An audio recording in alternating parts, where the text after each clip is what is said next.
You know the interesting thing about those two chemicals? They are the exact same chemicals released in the brain when you take cocaine. I think that helps us to understand it. That's why Solomon said, I can't understand. The same way you can't find the path of a ship on the sea or the way of an eagle in it, is the way a young man becomes unpredictable when he falls in love. Yes. I understand. I've been there. I mean the falling in love part, not the cocaine part.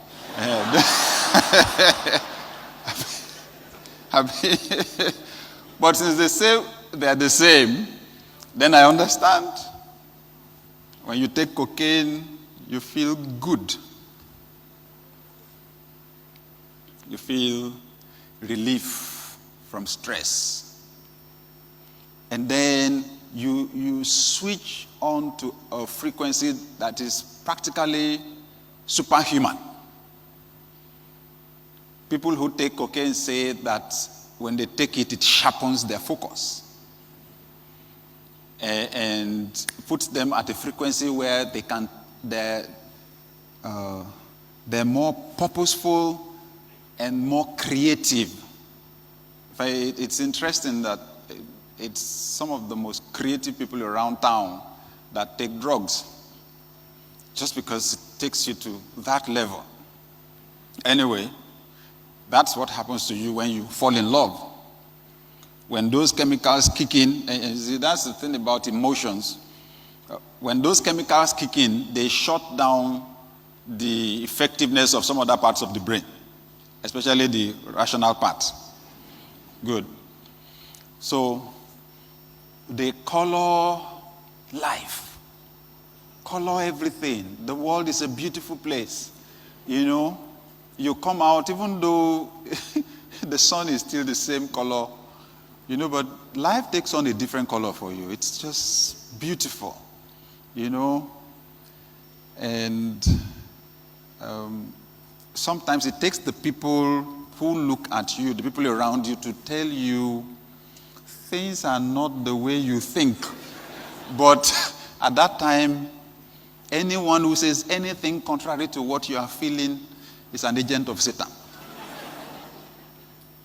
Fall in love, okay? You know, I was just reading how a man described what happened the day he and his wife kissed for the first time. You know, he proposed, and because they were working in the same place, the chemicals were working. He said they kissed, and that on his way home, the way he was driving, the police stopped him.